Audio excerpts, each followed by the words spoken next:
Es desde el amor al cine que llegué a él, que lo estudié, y entonces estudié su historia y el famoso libro de Georges Sadoul, y te vas al lenguaje y te vas a las posibilidades de cómo van modificándose, cómo se va separando del teatro, cómo se va acercando al teatro. Y entonces soy un buscador compulsivo de películas, soy me las voy agenciando en la vida, y entonces las uso para dar clase, y no importa de qué clase, ¿no? Finalmente estamos hablando de un mismo mecanismo de información o de comunicación que tú puedes ilustrar con diferentes cosas, sean musicales, teatrales, literarias o cinematográficas, no importa, estás hablando de un tema que puede llegar a pertenecer a todas esas actividades. Entonces pues ahí voy buscando películas por la vida, y porque creo que son obras fundamentales y que son memoria del siglo, y ahí están. Yo te diría dos películas que me vienen a la mente inmediatamente. La primera es El hombre de la cámara, de Dziga Vertov, que me parece que es insuperable. Un tipo en 1928 decide explicarnos cómo a través de un ojo puede contarnos la vida que pasa, porque solo es eso, la vida que pasa. No hay, es simplemente abrir el ojo a San Petersburgo, pero a partir de una inmensa propuesta lingüística, digamos, de una inmensa propuesta gramatical que nos explica en una sola película de una hora cuál es las posibilidades cinematográficas que tiene a la mano. Estamos hablando de 1928, es verdaderamente insuperable. Yo no sé cómo el cine no empieza por esa película. En realidad es apabullante, es un juego rítmico, un juego de posibilidades de relación del director con su cámara, cómo la cámara se convierte en personaje, cómo después de la cámara también se convierte en personaje el trabajo de montaje, y nos lo está contando. Es una obra insuperable de Vertov, y dura una hora, es una obra maestra. Esa película me hizo entender un montón de cosas, no nada más del cine, sino de la búsqueda artística, de las posibilidades que uno tiene al alcance, y así de la nada, ¿no? Y sí, de veras creo que es insuperable. Es una película que no puede envejecer, que no puede dejar de verse. Esa es una. Y otra es una película que marcó profundamente mi adolescencia y mis maneras de entender el arte, que es La noche de Varenne, de Ettore Scola.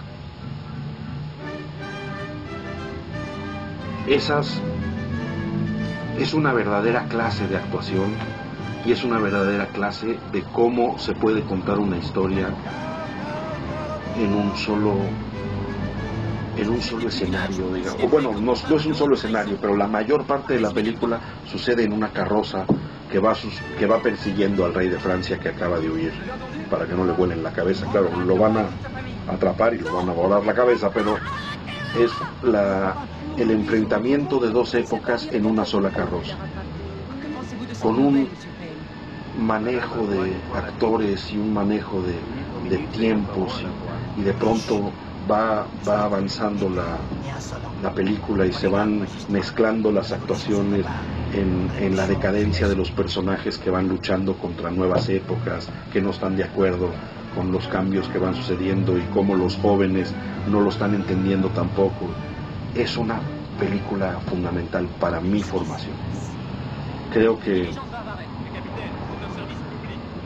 ahí supe lo que era un gran actor cuando vi esa película.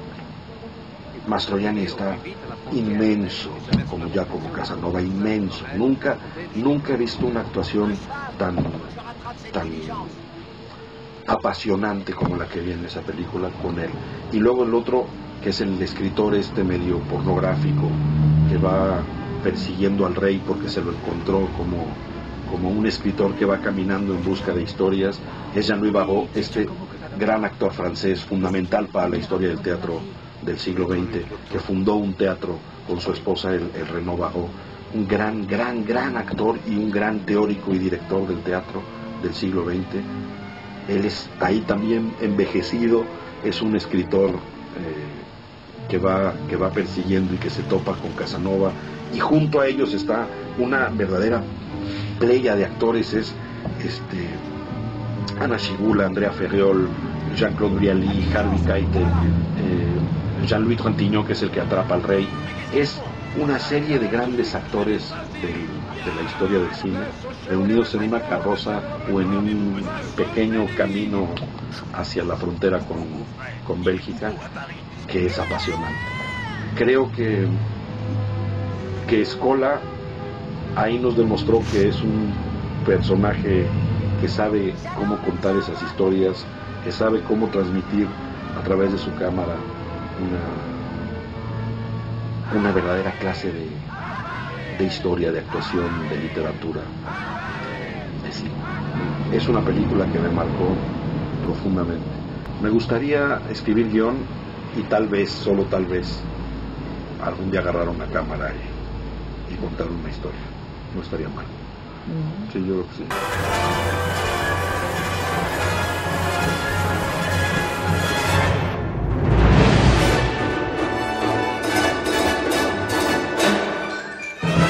De pronto sucede, como en la música, digamos, que hay una obra que te pega y entonces te clavas. A mí me pasó, por ejemplo, con la Sonata 32 de Beethoven, que de pronto dije, ¿cómo es posible? Y entonces, como demente, a buscar todas las versiones para ver cuál era la mejor, y compré 15 versiones de la Sonata 32 de Beethoven. Entonces, de pronto hay cosas así, de pronto hay cosas que te van dirigiendo el camino.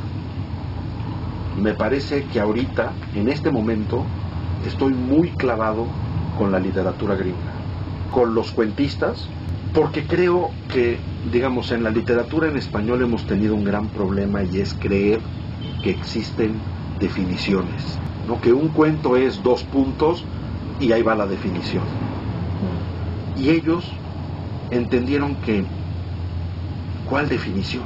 No hay una definición. Y Melville puede escribir un cuento de 140 páginas, que es un cuento. O los nuevos, como Foster Wallace, o como Lorrie Moore, o como Jonathan Safran Foer, darse cuenta que en realidad un cuento es las posibilidades infinitas en un espacio temporal muy limitado. Y entonces viene un realismo muy sucio de Foster Wallace, o un juego de burla de la contemporánea como el que hace Lorrie Moore, o acercarse a tratar de explicar lo que te sucede junto, como la caída de las Torres Gemelas, a través de la literatura.